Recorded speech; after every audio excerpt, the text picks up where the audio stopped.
Eh,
Listo. Y compramos pescados. Sí.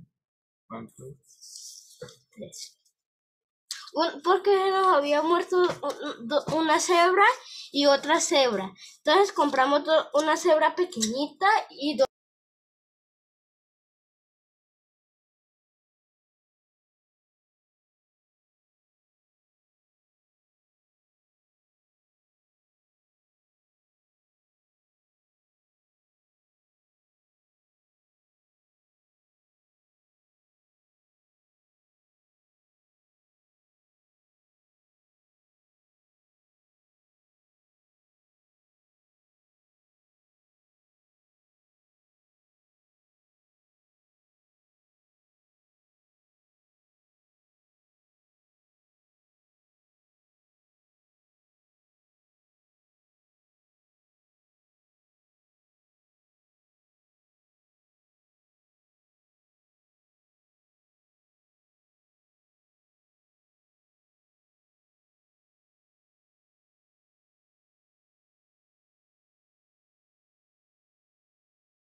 Ya la vi a Adriana conectada, pero no veo a nadie más. No sé si habrá clase hoy.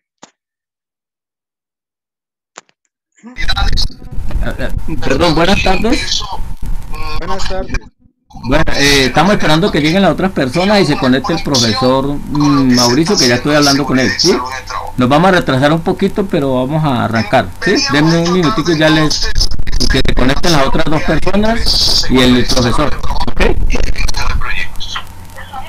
También alerto que la visión que les muestro sobre gerencia de proyectos es la que contextualiza hoy día el PMI o el Instituto de Administración de Proyectos, y donde lo alinea a una serie de criterios, a un marco de trabajo donde se recogen procesos, al menos 49 procesos dentro de las el áreas profesor Mauricio gerenciales me informó que era a las 4. macro procesos que determinan la gerencia de proyectos en su ciclo de vida, pero por otra parte también de los procesos que comprenden No, acuérdate, yo le dije, me le informa todo que hoy es a las 4 porque por el tema de que se había aplazado, porque una ha dicho que a las 6, pero después dijo que a las 4. Ahí ella escribió, ¿se acuerda la de Fareva? No, pero pase lo que pase, siempre volvemos a decir, le recordamos. Pero yo ya lo llamé, pero apenas me toca que retrasarme 20 minutos porque él no sabía que era a las 4. Definitivamente son estratégicos y adquieren. Sí, ahí tengo dos personas pero faltan otras dos.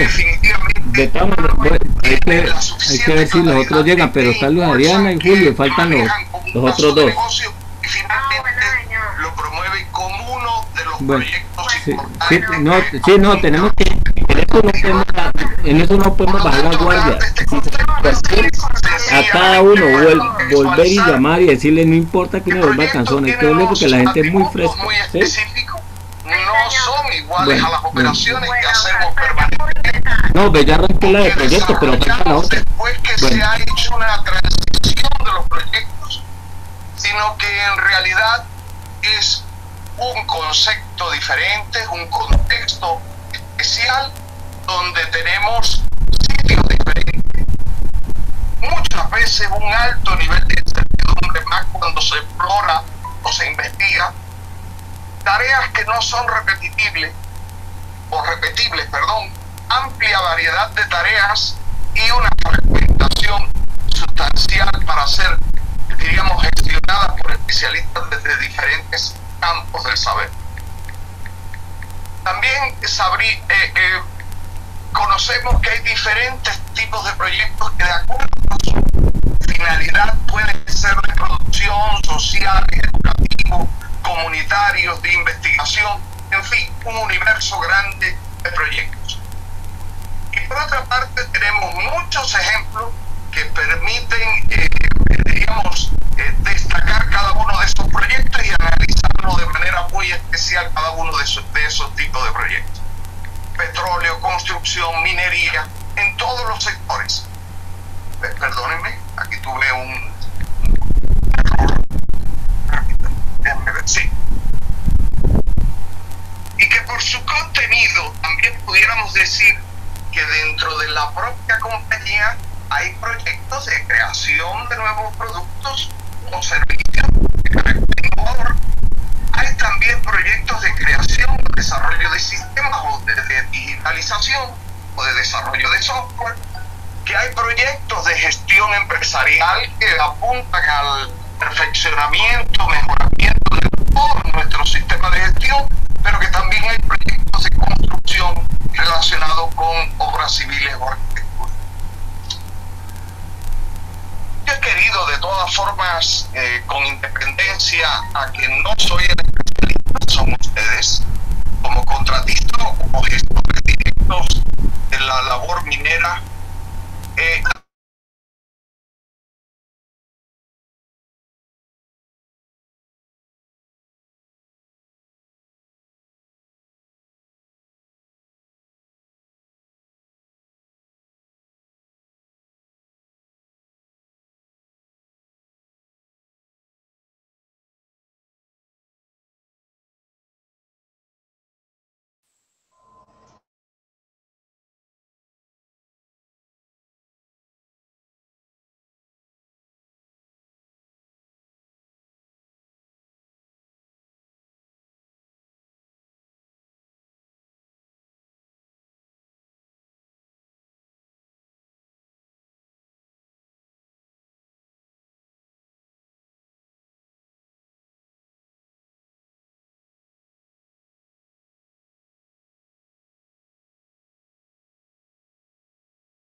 tienen que reconocer que un proyecto, siendo diferente a las operaciones, tiene unas particularidades, y por aquí inicia.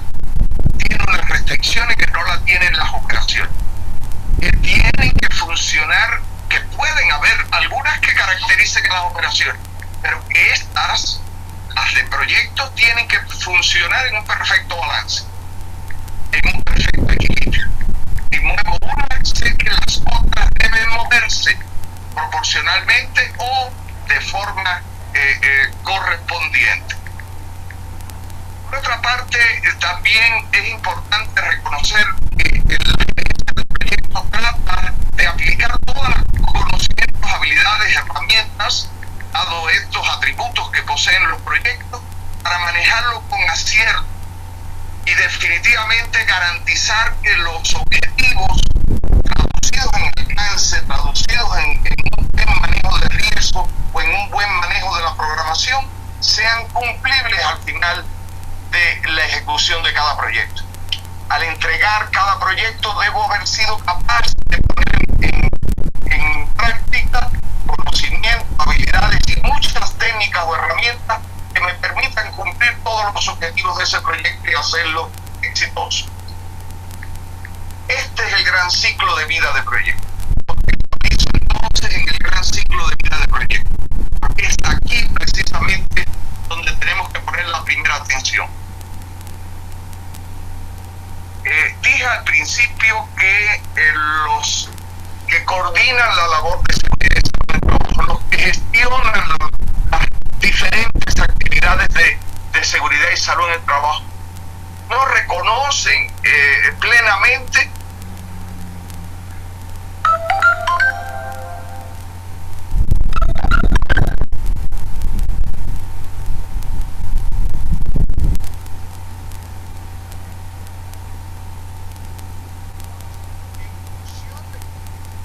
específicos, y que muchas veces desconocemos que ese gran ciclo se mueve desde unos grupos de inicio.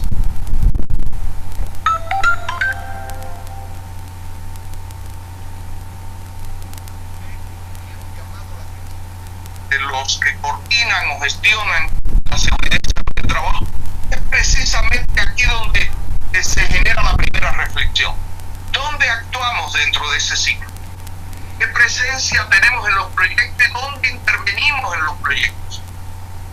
¿Será que comenzamos conectándolo con los proyectos desde el inicio, o en su planeación, o escasamente en la ejecución del proyecto? Entonces, claro, cuando nosotros hemos llegado a la ejecución de un proyecto, muchas cosas han pasado en los proyectos, se han tomado decisiones importantes, y eso lo vemos muchas veces sin ir incluso a los temas de seguridad, simplemente con el análisis de lo que pasa desde el punto de vista ergonómico, donde en realidad nos corresponde hacer casi siempre una ergonomía correctiva y nunca preventiva. Muy difícilmente hagamos prevención en ergonomía, casi siempre lo que hacemos es corrección.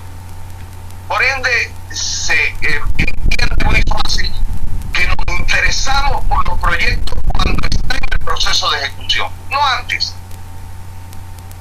Habrá muchas razones y podremos escribir muchas razones. No se nos invitó, no se nos compartió, no se socializó, no estuvimos incluidos, no se nos consideró importante en las primeras etapas, pero definitivamente esto hay que cambiar. Entonces, entender el ciclo de vida es un primer paso, y en segundo lugar, entender que existen muchos procesos para gerenciar proyectos también es otro aspecto de valor.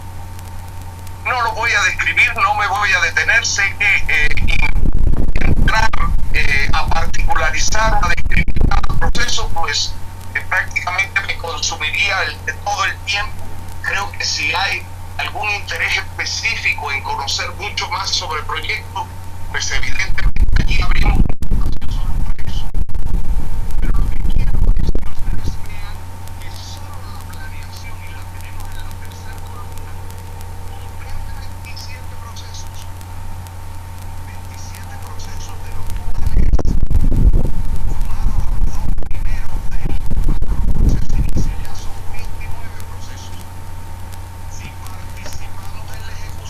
Bien, bien. Ya, ahí hay 3, falta 1 nomás. ¿Sí? ¿No?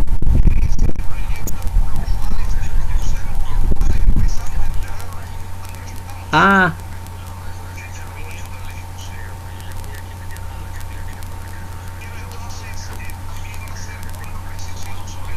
Bueno, listo. Es que no tengo la presentación para que ellos la fueran leyendo. Voy a mirar si le va a preguntarle, la tiene que vayan leyendo mientras usted llega. ¿Sí?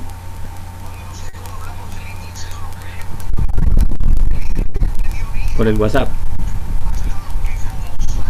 Sí, creo que sí. Voy a consultar con ellos. Bueno. Sí, aló, buenas tardes. Aló. Buenas tardes.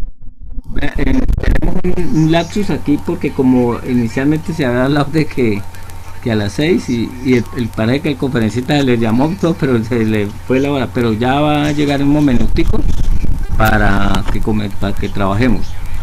Quería preguntarle si ustedes recibieron una presentación de la que él dio la primera charla. No, señor. Hasta el momento yo no he No, hasta recibido ahorita no nada hemos tampoco. recibido nada, No, nada de ninguna pero información. tampoco han entrado a la plataforma, ¿no? No, don Carlos, usted dijo que me iba a hacer el favor de ayudarme para entrar a lo de la plataforma, pero... Bueno, eso es con Diana, pero yo le dije esta mañana no que yo salí, tuve que llegar un poquito volatado, pero ella ahorita no está, pero de mañana no puede pasar eso para que queden listos de una vez cómo van a ingresar y a bajar todo el material, ¿sí? Voy a ver si puedo descargar la presentación para enviárselas por ahí, por aquí por el grupo, para que vayan leyendo mientras él se conecta en un momentico, ¿sí? ¿De acuerdo? Sí, señor.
menos un año.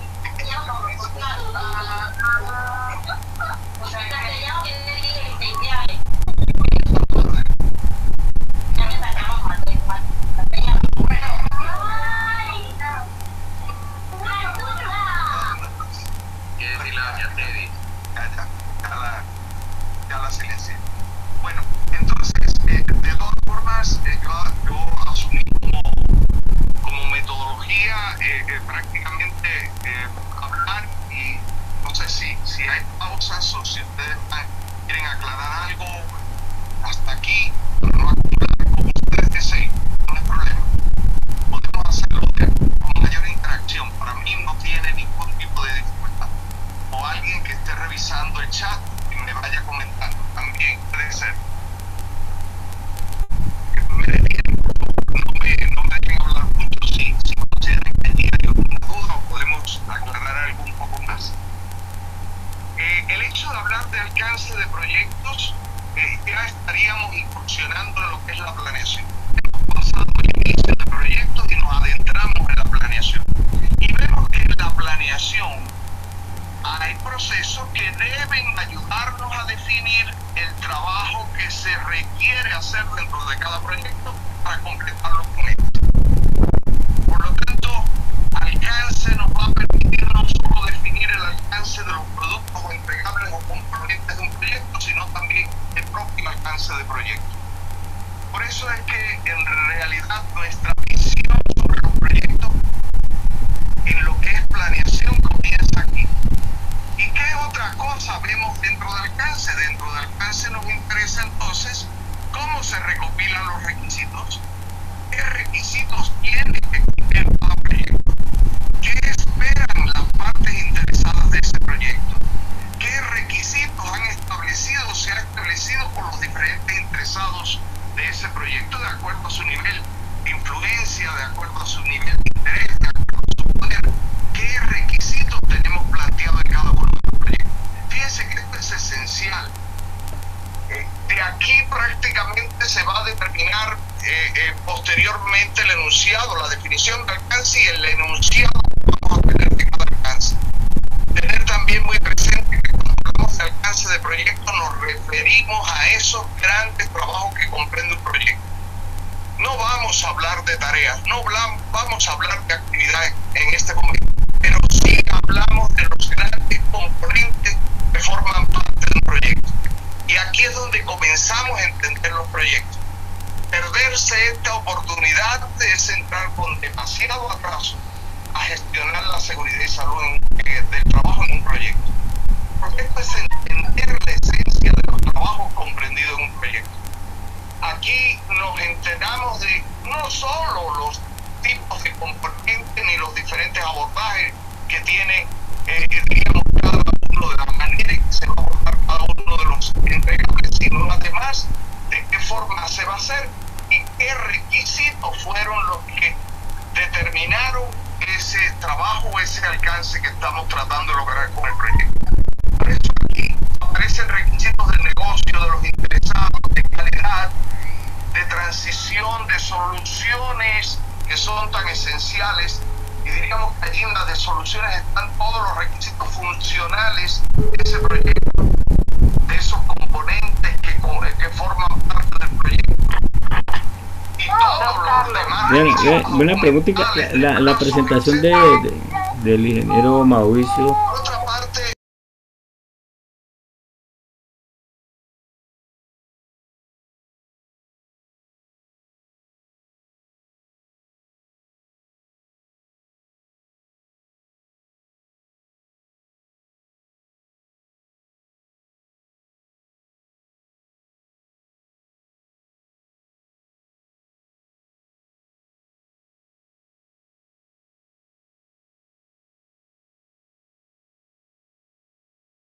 serán los trabajos Bueno, que pero- se van a hacer. el que iba a dictar el costo de gestión. No, eso ya está, no.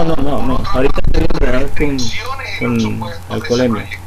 Ya, Y voy ahí a, no mandó todo esto nada. nos Bueno, voy a interesa mirar a ver. cuando vamos a hablar de riesgos y especialmente de riesgos laborales. Bueno, hablamos primero de riesgos de proyectos, también de riesgos laborales.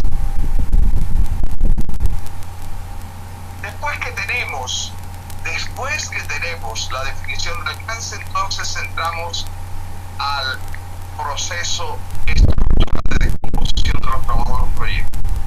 WS o EDT en español, que en este caso se trata de que usted conozca cómo se va a subdividir cada uno de esos entregamientos de proyectos en trabajos concretos, en pequeños trabajos más fáciles de manejar. Dicen que cuando uno tiene un gran nivel de incertidumbre, uno aplica siempre la técnica de WS para poder entender lo que se quiere lograr. La técnica o la herramienta WS o EDT en español nos permite definir los trabajos más pequeños que requieren hacerse en un proyecto. Allí es donde vamos a entender o donde podemos ir pensando de manera adelantada, anticipada, si queremos hablar de seguridad, en qué tecnología puede ser usada en un proyecto, de qué nivel de cualificación de personas requerimos para un proyecto, de qué cantidad de recursos nos puede demandar un proyecto. Que aquí es donde comenzamos a generar algunas ideas, no todas todavía, pero algunas ideas de lo que puede ser complejidad para la labor de seguridad y salud en el trabajo. No entenderlo, no mirar lo que es un WS, es, diríamos, en proyectos, para los gerentes de proyectos, uno de los pecados capitales, porque definitivamente no pueden andar sin él. Pero para el personal de seguridad, para los que gestionan la seguridad y salud en el trabajo, es una falla o falencia importante. Es necesario que lo conozcan, es necesario entenderlo. Y allí se va a derivar el resto de la acción que puede desplegarse en proyectos. Recuerden, no es igual a operaciones.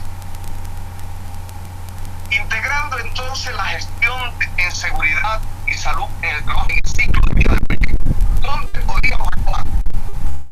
De hecho, sabemos que la seguridad industrial es más que estos conceptos gastados que hemos usado, es la ciencia de anticiparse, el reconocer, evaluar y controlar los peligros. En este caso tiene mucho que ver con el contexto donde se desarrolla. Tengan muy presente, además, yo hablé al principio de los atributos de proyecto, que los proyectos no se hacen bajo las mismas circunstancias o que tengan el mismo nombre. Las situaciones que se dan son prácticamente irrepetibles, incluso cuando hacemos estimaciones análogas o estimaciones a través de juicios de campo, siempre consideramos o alertamos que las condiciones pueden haber variado sustancialmente. El lugar no es el mismo. Las características del entorno no son las mismas, ni las presiones políticas, gubernamentales son las mismas. El contexto ha cambiado. No podemos utilizar la misma estrategia para cada cosa. No se vale, bajo ningún concepto, que los riesgos los copiemos, que los pasemos los transcribamos de un proyecto a otro, porque finalmente no es un trabajo serio, no es lo que realmente amerita para gestionar con acierto un proyecto. Si nos fijamos en este ciclo PHBA visto desde el foco, la visión de OSHA, pues bien sabremos que allí está todo lo que bien planteamos, lo que bien planteamos como revisión, como planificación, como verificación y implementación. Y tenemos el ciclo PHBA desde planificar, hacer, verificar y actuar. Tenemos un ciclo donde en realidad, como vemos en planificación, hay poco argumento o poca definición alrededor de lo que podemos hacer en casos de proyecto. De hecho, no está construido y diríamos que no es el ánimo de la normatividad existente. No se pretende, no está enfocada sobre proyectos, comprende todo el universo de tareas o actividades que hacer, procesos, actividades, tareas que desarrollamos. Pero finalmente allí hay muy poco que nos alerte o que nos direccione o nos dé la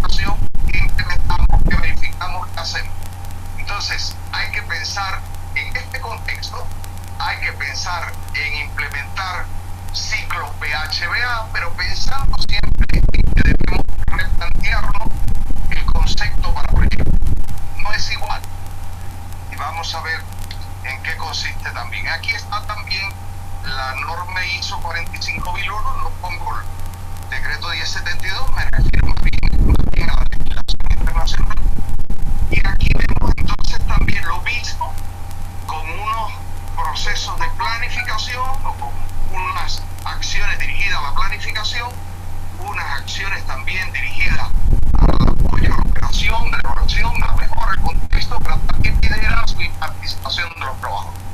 Es algo que viene a redundar en beneficio de lo que queremos lograr también, con, diríamos, una visión más amplia para manejar los temas de proyectos de la seguridad y salud en el trabajo. Los factores de éxito del sistema de gestión de seguridad y salud en el trabajo son varios, son diversos. Quiero hacer alusión nada más a algunos de ellos, donde resalta algo que ya habíamos mencionado desde la ISO 45001, que es el liderazgo, el compromiso, la rendición de cuentas, pero que también es la comunicación interna y externa, que es tan vital para la gerencia de proyectos. Y más para podernos enterar, para poder participar, para poder saber cómo va manejándose un proyecto desde su propio inicio. La consulta y participación a los trabajadores, la asignación de recursos, ya vienen los demás que son realmente muy transversales a todo lo demás que hacemos. Los diseñadores, y es importante hacer alusión a ello, y allí empieza la gran diferencia, los diseñadores de los diferentes procesos que hacemos en los proyectos, desde el procuramiento, desde el diseño para obras y gestión de facilidades, desde el que diseña los trabajos temporales, desde el diseño debíamos estar cercanos o muy próximos a la labor de seguridad y salud del trabajo. Decimos entonces que debemos asegurarnos de que cada uno de los participantes del proyecto, incluyendo sobre todo a los que gestionan la seguridad y salud del trabajo, tengan información, instrucción, entrenamiento y supervisión necesario para participar en todas las fases que nos hacen falta. Las fases de preconstrucción, las fases del plan, de la fase de plan o planificación. Es decir, estamos dentro de del prediseño, de las pautas que se toman inicialmente o se definen inicialmente para describir el proyecto, para entregarle los trabajos, grandes trabajos.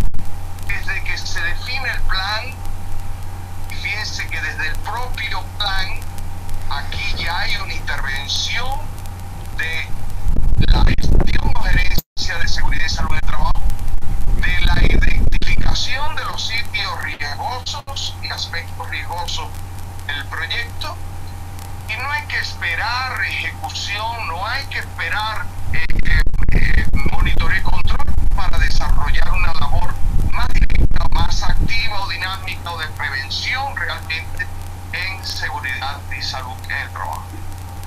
Entonces sí nos hace falta que todos tengan el nivel de preparación adecuado. Primero en proyectos, después en la manera en que pueden poner de manifiesto cada una de las acciones que determina la gestión de seguridad y salud en el trabajo, y tengan ese entrenamiento y esa comunicación y posibilidades de interactuar con los profesionales que gestionan los proyectos.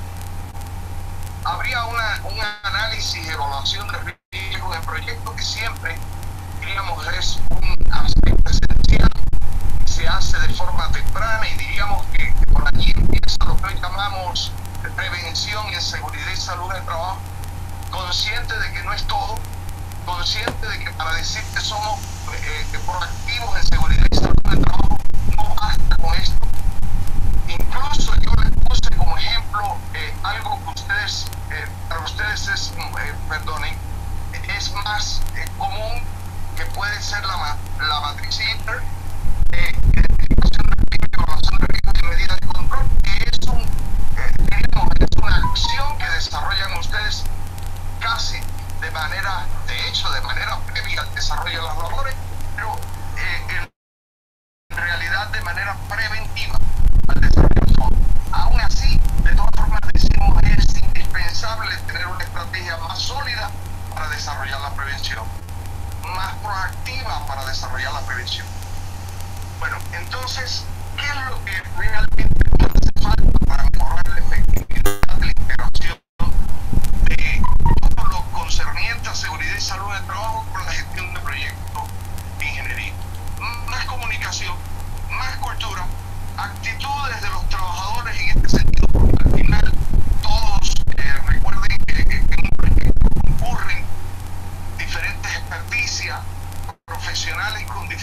experticia, diferentes campos del saber.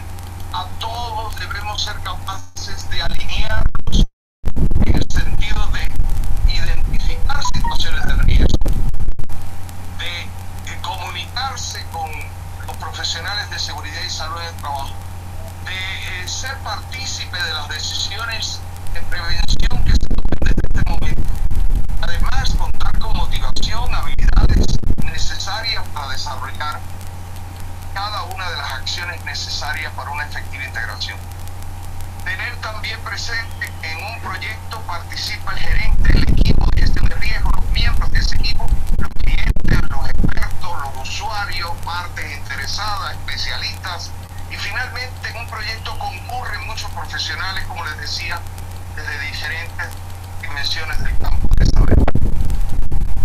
En un proyecto que en realidad ya requiere implementarse una serie de medidas de gestión de seguridad y salud en el trabajo, habrá que poner atención al diseño, tal y como hemos referido, y todas las restantes etapas que se necesitan para desarrollar el proyecto. De hecho, ya alerté que si solamente hoy podemos participar en ejecución, estamos haciendo nuestro mejor esfuerzo. De hecho, estamos entrando con gran retardo, gran demora, a una verdadera labor de prevención. La labor de prevención la comenzamos a desarrollar antes. Por eso insisto en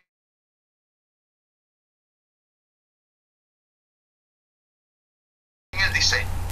Trato, visión, como parte también que puede tener la matriz de identificación de peligro y valoración de riesgo que se hace para el más largo plazo, o puede ser para un año, puede ser modificada bajo determinadas condiciones. Tienen algo o instrumentos más dinámicos. Pero aún así, recuerden, esto se hace en el contexto de la ejecución. No es suficiente. No hablamos de diseño, no hablamos de planeación. Allí se comprenden todas las actividades rutinarias y no rutinarias, las condiciones de trabajo existentes previstas, así como posibilidades de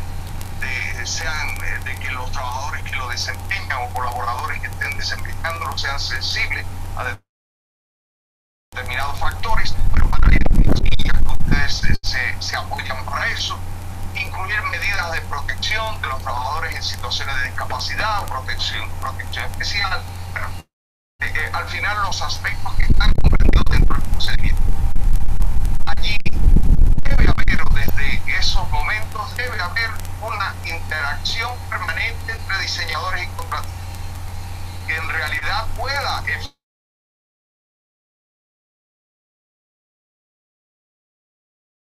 efectivamente cambiar. He hablado con muchos ingenieros civiles que hacen su maestría en la Universidad Javeriana. Realmente nos corresponde darles siempre el módulo de seguridad. Cuando uno habla con ellos, en realidad saben que las personas que gestionan la seguridad y salud del trabajo entran en un momento específico en el proyecto que tienen muy claro cuando se está ejecutando. Pocas veces se sienten motivados a interactuar con ellos en otras etapas, fundamentalmente las previas. Pocas veces ellos están a asumir esa acción con independencia, que pueden recibir instrucción o educación en ese sentido. Pocas veces se sienten con la motivación o con el interés de actuar o de intervenir desde el diseño o de opinar.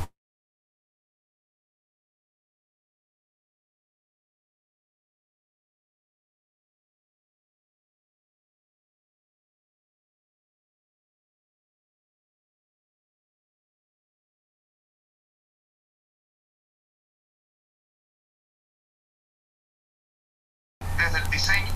Por lo tanto, tenemos para lograr armonizar la contribución del diseñador en la habilidad de un trabajo desde los proyectos, desde etapas tempranas, puede ser tan decisiva hasta el punto que determine un impacto sobre los costos del propio proyecto. Entonces, claro, si decimos, pues no, es que en realidad estamos hablando de costos de la labor de seguridad y salud en el trabajo.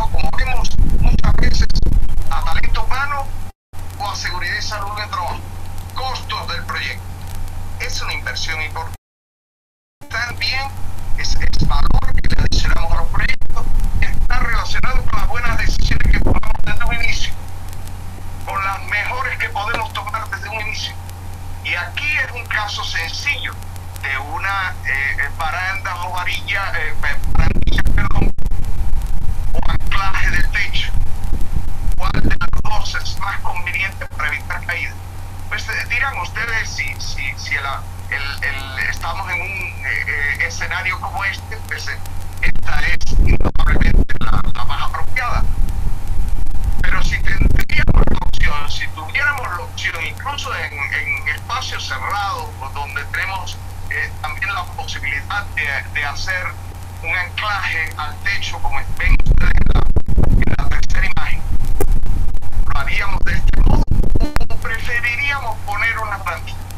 Y allí está el análisis, desde dónde y desde qué visión puede participar alguien que es profesional en seguridad y salud del trabajo, que tiene las competencias, que puede apoyar y puede comunicarse con los ingenieros desde las diferentes visiones que se pueden manejar en un proyecto. Hay unos métodos para mejorar y fortalecer la responsabilidad en este sentido, que es una de las cosas que creemos debe cambiar significativamente, que es una descripción escrita de los trabajos, que en realidad también tiene mucho que ver con la autoridad de educación y capacitación que le demos a los colaboradores, que por otra parte esos trabajadores o colaboradores se sientan motivados para hacerlo y compensados, y por otra parte disciplinados adecuadamente, es decir, adoptar las mejores actitudes y comportamientos ante el trabajo, de acuerdo a la mejor motivación que asignemos. Pero también por otra parte hay que promover los programas para que haya un alto compromiso con la seguridad de todos los ingenieros desde el propio diseño, cómo los colaboradores ayudan a revisar y mejorar los programas, y por otra parte se pueden identificar peligros y sugerir cómo eliminarlos desde un principio.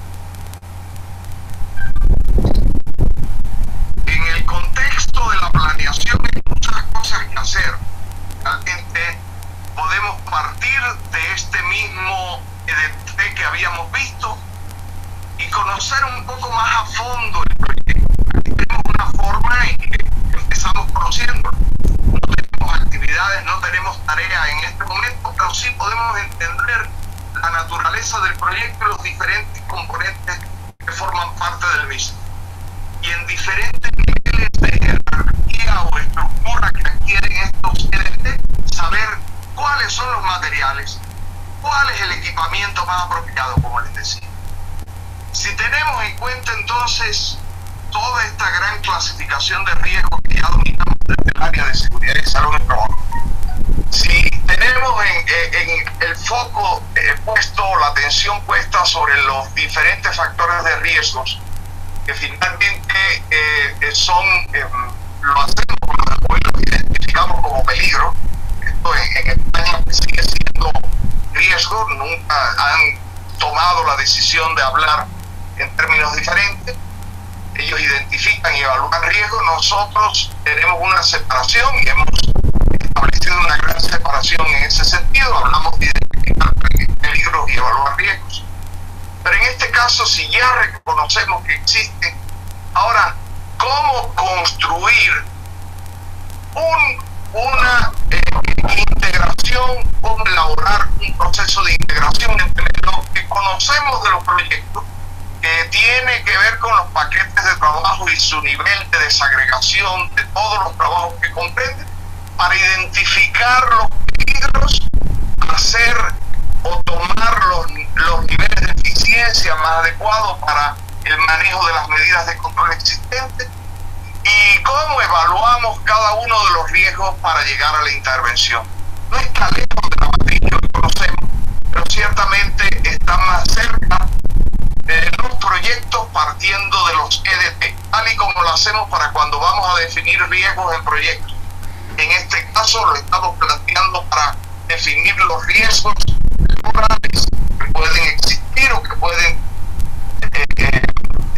generarse a partir de determinadas circunstancias, escenarios donde se realiza el trabajo.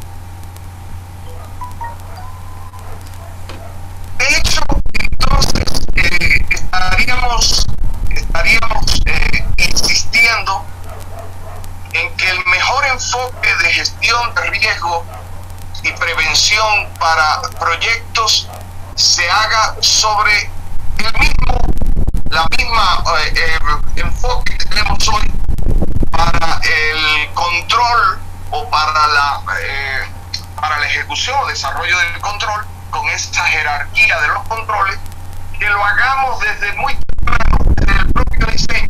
Quiere decir que esa distinción del riesgo, esa identificación del peligro, esos procesos donde estamos tomando decisiones en cuanto a sustituir o en cuanto a mitigar, lo hagamos desde un inicio, desde el propio diseño, y no tengamos que descender de allí para involucrarnos en etapas que son precisamente o que corresponden precisamente a la ejecución, y donde en realidad ya está sucediendo, ya está pasando o ya se está haciendo trabajo y los riesgos están manifestándose.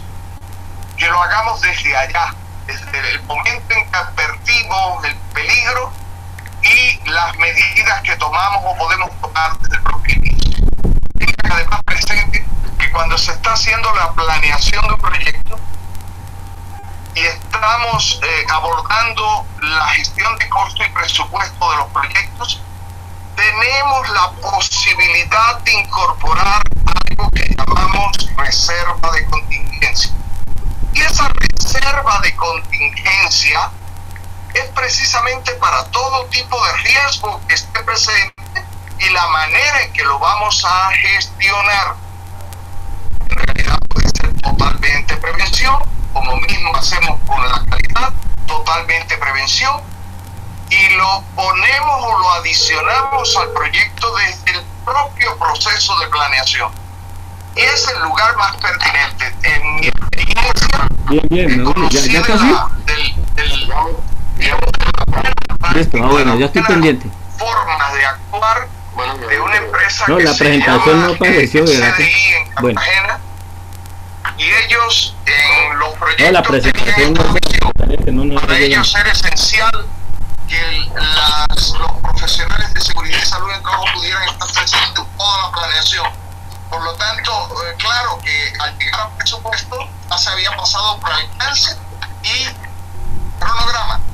Por lo tanto, allí se habían considerado o se habían analizado todas las particularidades de los trabajos, porque se habían descrito hasta las actividades, ya no eran solo los paquetes de trabajo, sino también las actividades, y habían sido capaces de asociar a la tecnología adecuada que iban a emplear, habían hecho digamos, la conexión o la asociación con el talento humano que se iba a emplear en cada labor, y por lo tanto, además de cantidad, se sabía muy bien las competencias de cada talento humano que iba a participar en ese proyecto. Por lo tanto, seguridad y salud en el trabajo estaba en las mejores condiciones para poder estimar el presupuesto que requería para cada uno de los proyectos en función de las circunstancias en que se manejaba cada proyecto. Entonces, tengan presente que esto puede ser una gestión bastante dinámica en un contexto de este tipo. La ejecución o desarrollo tiene como misión corregir y controlar riesgos. Una encuesta para identificarlo, inspección a intervalos regulares. Fíjense que esta es la ejecución del proyecto. Un sistema efectivo para que los empleados informen lo que pueden ser condiciones peligrosas, un equipo y un programa de mantenimiento apropiado, un sistema para la revisión e investigación de accidentes, lesiones y enfermedades, iniciar rastreando las acciones correctivas de peligro, monitoreando periódicamente el lugar de trabajo, y allí tendríamos las últimas que son los derechos de los colaboradores en este sentido. Informar o conocer los peligros y conocerlos e informarlos, los peligros de su lugar de trabajo, participar en esa identificación y resolución de esos problemas, el derecho incluso a rechazar los trabajos donde ellos consideran se pone en peligro su integridad física y su salud.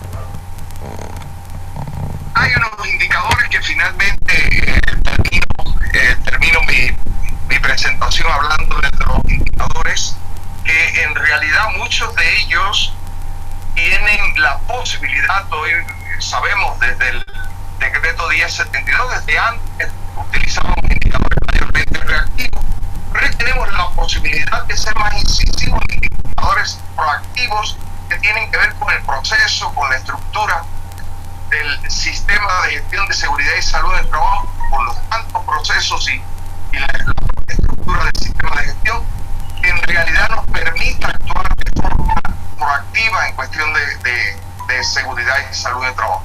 Allí tenemos métricas, tenemos indicadores y métricas que definen cada una de las acciones que podemos desarrollar, de los indicadores que pueden establecerse y la forma que tenemos para seguir monitoreando el avance o la acción desarrollada desde la gestión de seguridad y salud en el trabajo.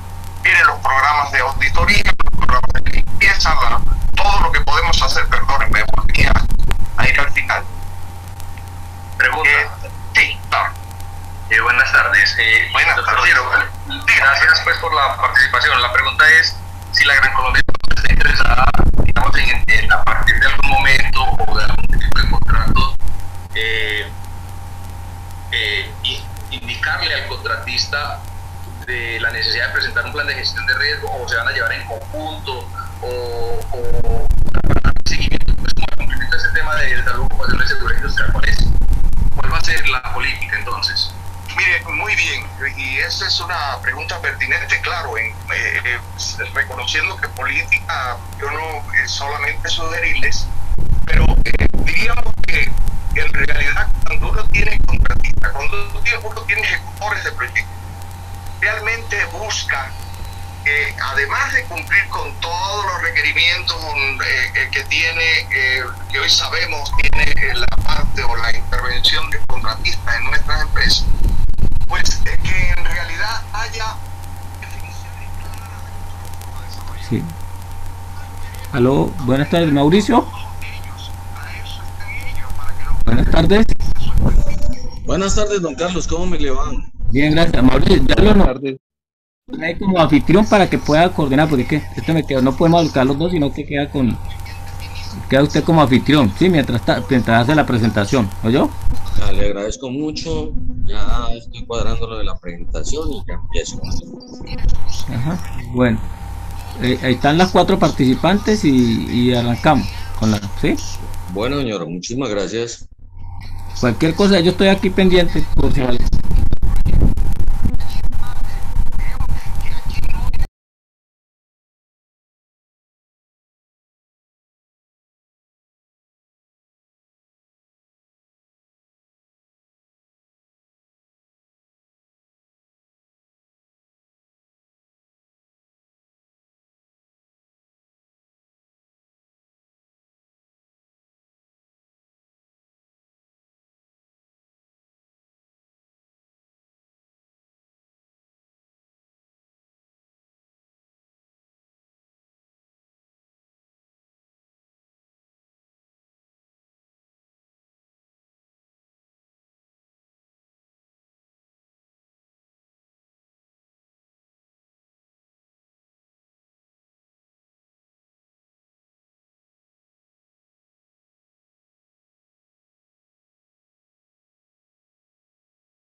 Buenas tardes, jóvenes, qué pena con ustedes.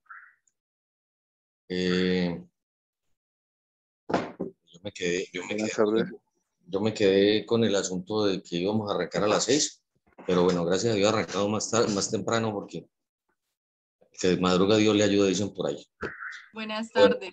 Buenas tardes, ¿cómo vas? Bien, sí, señor. Yo había dado la información de que sí se podía a las 4 al otro día, pero creo que no le dijeron nada. Sí, no, de pronto yo no me fijé lo suficiente en los correos. Ya. Entonces, bueno, gracias a Dios, yo creo que llegamos a la mitad del camino, ni a las 4 ni a las 6, llegamos muy Sí, agradecidos. ahí. Ujú. Bueno, cuéntenme cómo les ha ido con los otros docentes. Muy bien, gracias a Dios. Me ha parecido muy interesante el curso. Adicional a eso, he podido aprovechar la oportunidad para generar o despejar varias dudas. Entonces, hasta ahora me ha parecido que ha estado muy interesante. Bueno, eso es lo importante. Y les cuento que inclusive muchas veces se crean dudas entre lo que dice un docente y dice el otro. ¿No les ha pasado todavía?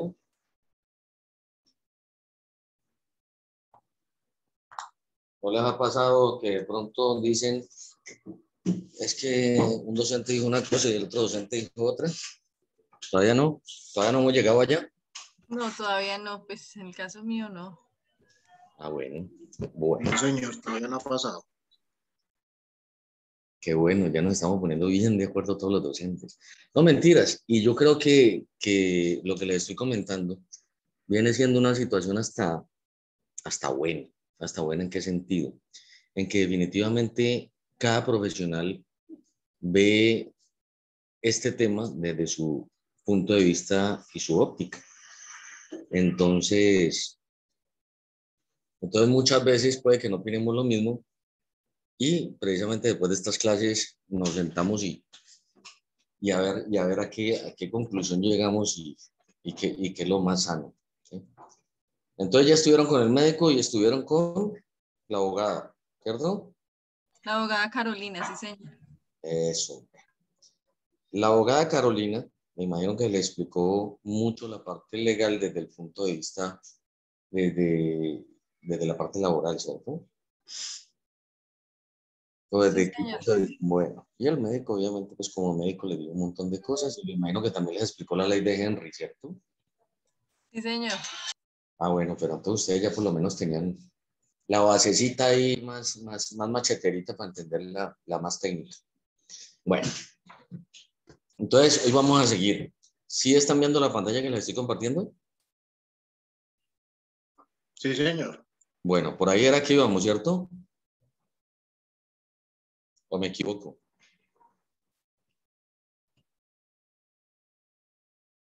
Uy, muchachos, ya no me acuerdo. Que estábamos hablando de que la muestra más idónea para calcular la alcoholemia era la del fondo de los pulmones, la última que uno era capaz de soplar, ¿cierto? Así, señor. Bueno. Que era la mejor porque cuando la toma muy Ajá. superficial puede salir mal. Ajá. Y me imagino que el médico les dijo exactamente lo mismo. En eso sí nunca le llamo la contraria al médico, jamás. Inclusive mucho menos al doctor Burbano, con el que ha tocado trabajar más de una vez, desde que era pollo ese muchacho. Bueno, entonces vamos a seguir. Nosotros estamos viendo desde el punto de vista de la del aseguramiento de la calidad en la toma de la prueba. Como estábamos hablando y como de pronto inclusive Brian nos ayudará, nos corregirá, nos mejorará el discurso. Pues lo que tenemos que hacer para asegurar la calidad de la prueba es determinar cómo hacerla, documentar cómo hacerla y nunca salirnos del protocolo del paso a paso que se ha definido desde un principio. Entonces, aquí empezamos. La norma empieza, la resolución 1844, con la que nos basamos para todo este curso, empieza a decirnos cuáles son las condiciones de ese aparato de medición que tenemos que utilizar. Entonces ya habíamos hablado en la charla anterior, ya habíamos hablado de que se necesita, pues, qué materiales se necesitan. Y como les venía diciendo, entonces ahorita no solamente es qué elementos, qué materiales se necesitan, sino en qué condiciones se necesita cada uno. ¿Sí? Entonces, si ustedes alcanzan a leer allí, que no sé qué tan pequeño, qué tan grande les sale. Se ve muy pequeño. Ay, miremos a ver entonces cómo agrandamos un poquito el asunto. Pásale, Eso, perfecto. ahora sí. Sí, señor, perfecto. Bueno, ahora sí. Uy, no tanto. Bueno, resulta que cuando vayamos a comprar el alcoholímetro que vayamos a utilizar, a usar para tomar las pruebas dentro de las empresas, pues obviamente ese dispositivo tiene que cumplir ciertas condiciones. De pronto en la diapositiva que ustedes están viendo es algo muy técnico, ¿no? Y hablan de resoluciones de la Superintendencia de Industria y Comercio y hablan de otra cantidad de situaciones. Para resumir eso y no meternos tanto en lo técnico, porque allí ya sería más como para los encargados de comprar los alcoholímetros en cada empresa. Estos dispositivos, pues como habíamos visto en la clase pasada, deben ser evidenciales y no deben ser de descarte, o sea, deben tener cómo hacer el registro de la prueba que estoy tomando para que quede evidencia de la misma. Esas resoluciones que ustedes ven allí de la Superintendencia de Industria y Comercio son las que regulan, como muy en general, todos los equipos de medición que se comercian dentro del país para que arrojen medidas que sean pues que sean confiables y aceptables. Y de cómo comercializarlo, o el deber ser de cómo comercializar este tipo de aparatos. ¿Sí? Bueno, aquí está la resolución, pero como les decía yo, si ustedes son los encargados de las compras, de pronto ahondamos un poquitico en el asunto. Si no, más bien pasamos por encimita para que nos rinda un poquito más el tema.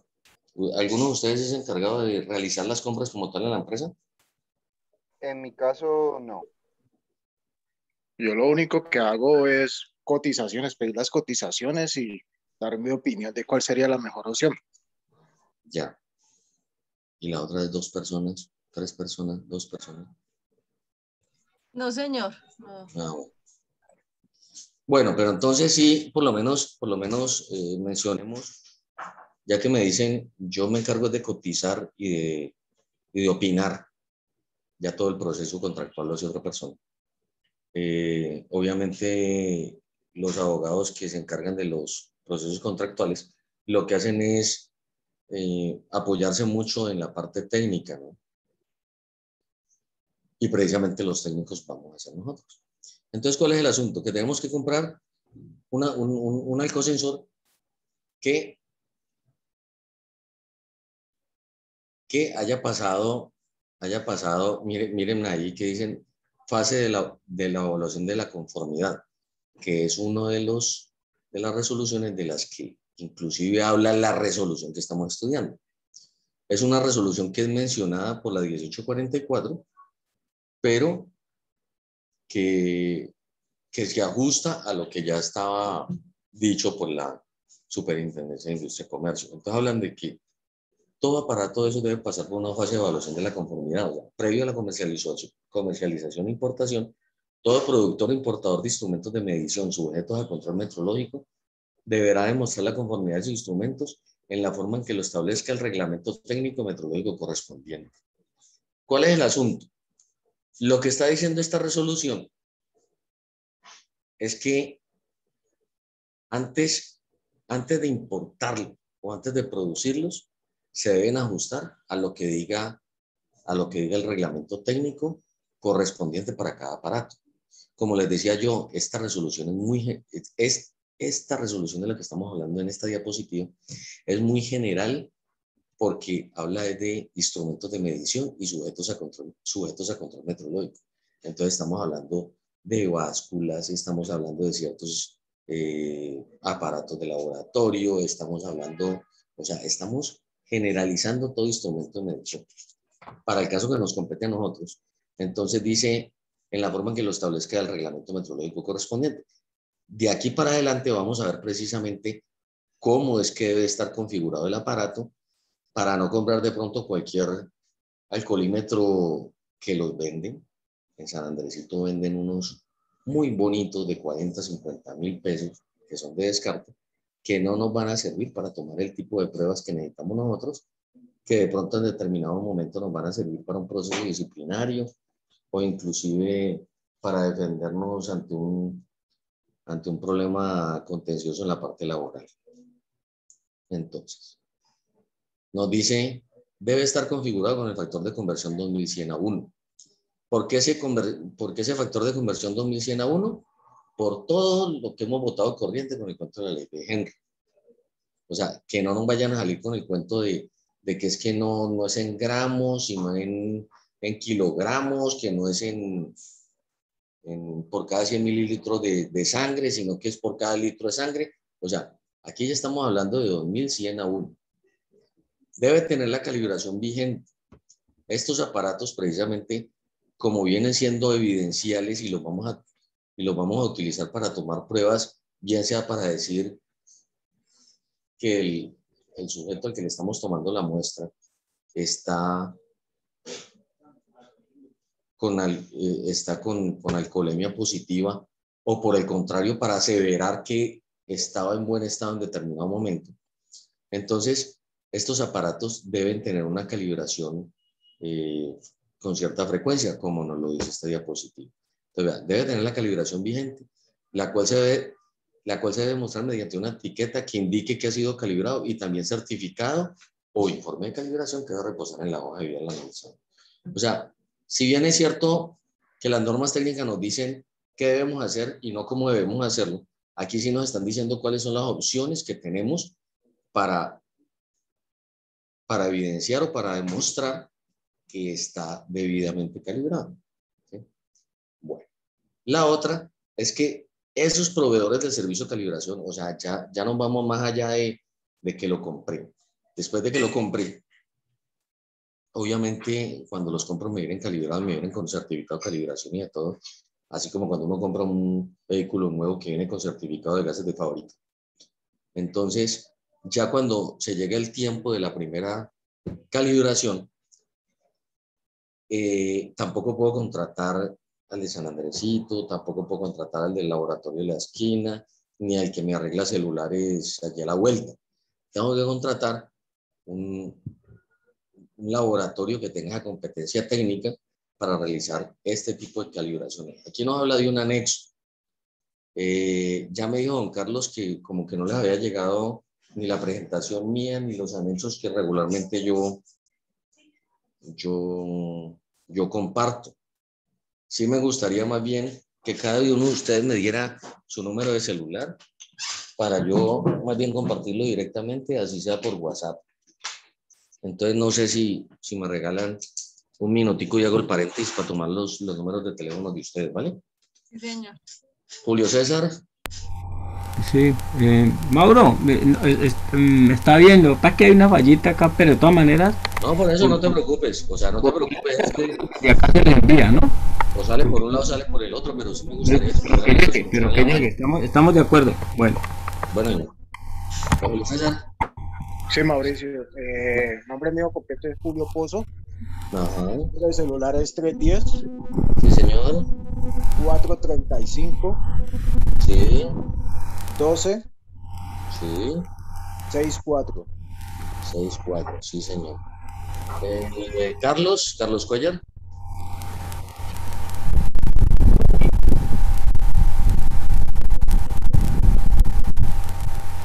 Carlos Cuellar.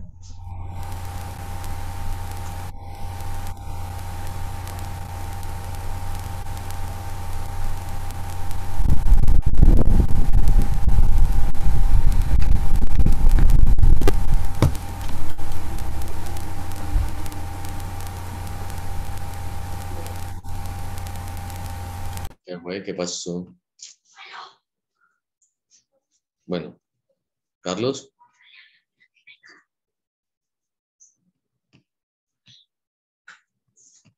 Bueno, ahorita me haces, o hagamos una cosa más breve. Apunten ustedes el número mío y me escriben cualquier hola, que yo ya con eso sé y les empiezo a devolver material, ¿vale?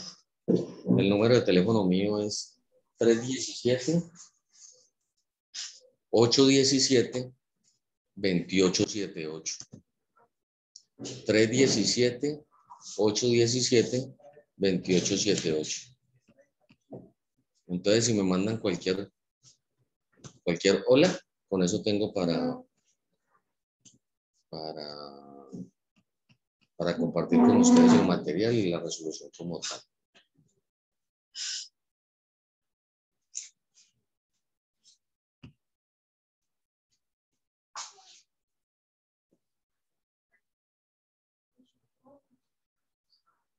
Bueno. Permítanme un segundito.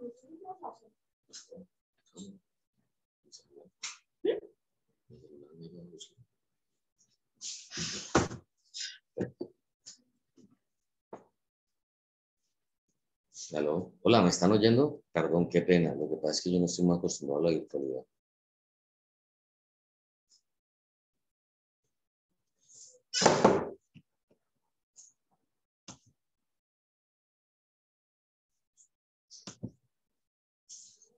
Buenas, ¿aló?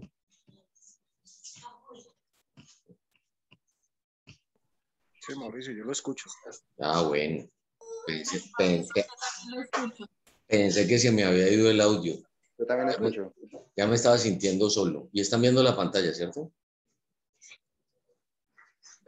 Sí, señor. Bueno, listo. Entonces,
Hola, perdí el audio.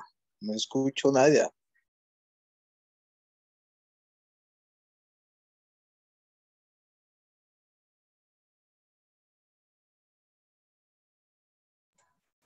En el momento nadie está hablando y creo que el Sí, yo tampoco escucho nada. señor Mauricio lo tiene apagado el micrófono.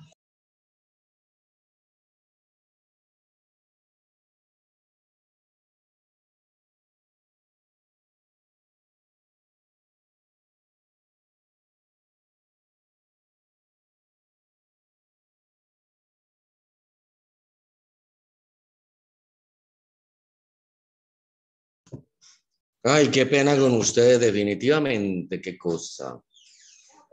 ¿Desde cuándo estoy hablando solo? ¿Hasta dónde llegué? Yo creo que ya como 2 o 3 minutos, Mauricio. Ay, no. Me está matando esta plataforma, don Carlos. Pero bueno, ahí vamos para adelante. Sea económico, pero Sí. no me da miedo que no sean. Mauricio, ¿no puedo arrancar? Ya, no, claro que pude arrancar, ya llevaba rato, sino que yo Ya no voy. sé qué hora me mutié solito. Bueno, No, sí. No, usted encuentra muchas cosas. Inclusive, usted encuentra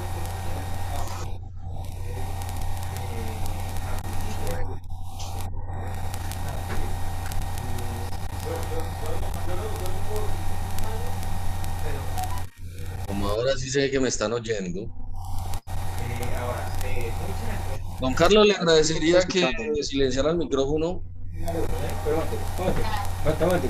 Sí, Mauro, dime. Le agradecería que silenciara el micrófono porque de todas maneras se escucha por allá como el fondo. Gracias, don Carlos. Bueno, entonces, ¿sí alcancé a llegar aquí o me quedé en la anterior diapositiva, jóvenes?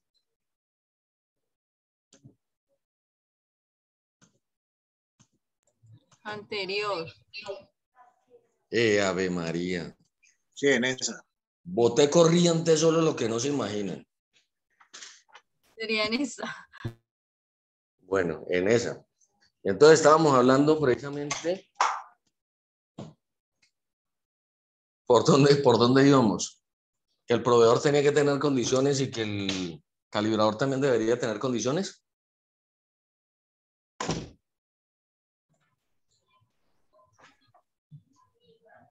Sí, señor. Bueno. Entonces ya vemos cuáles son las condiciones del proveedor del servicio de calibración.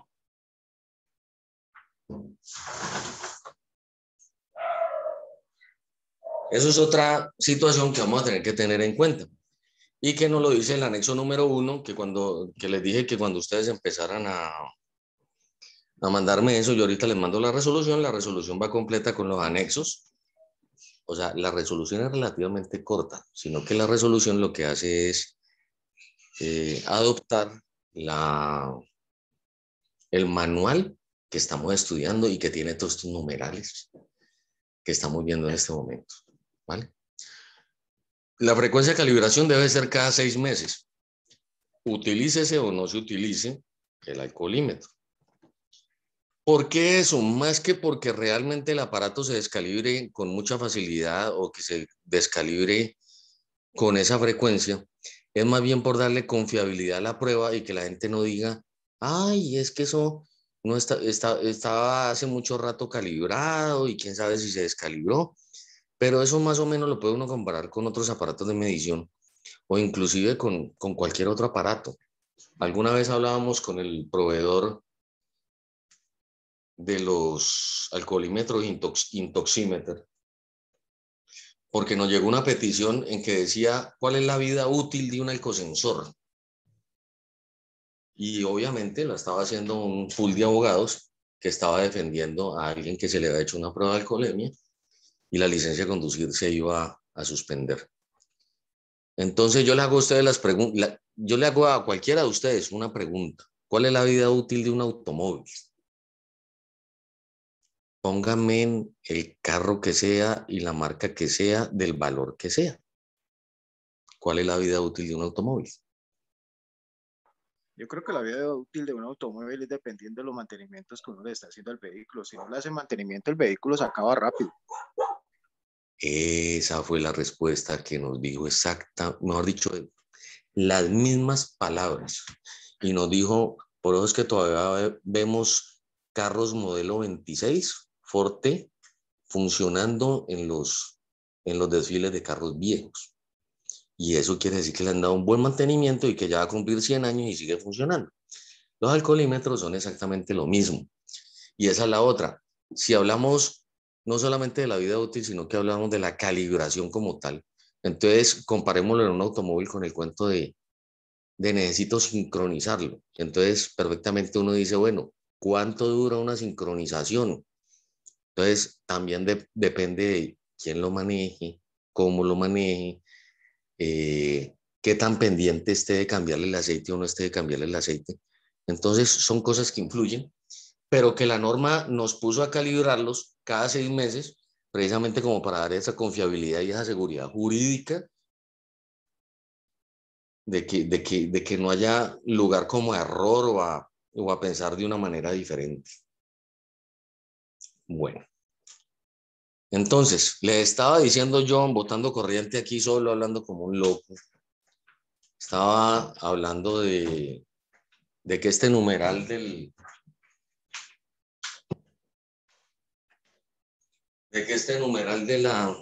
la resolución es muy técnico y es precisamente para la gente que calibra los alcosensores, para los laboratorios que tienen la competencia para calibrar los alcosensores.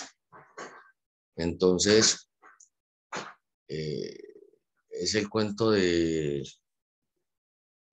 que obviamente como cualquier aparato de medición puede tener su margen de error y tiene cierta incertidumbre, pero que si supera eso, pues obviamente ese aparato no debe ponerse en servicio, ¿sí? Nos dicen que los alcosensores, y ya hablando pues a estas alturas de la vida, ya en pleno 2020, podemos decir que ya todos están viniendo en esas unidades de medida, ¿no? En esas que nos están diciendo ahí la diapositiva. Miligramos de etanol por cada 100 miligramos.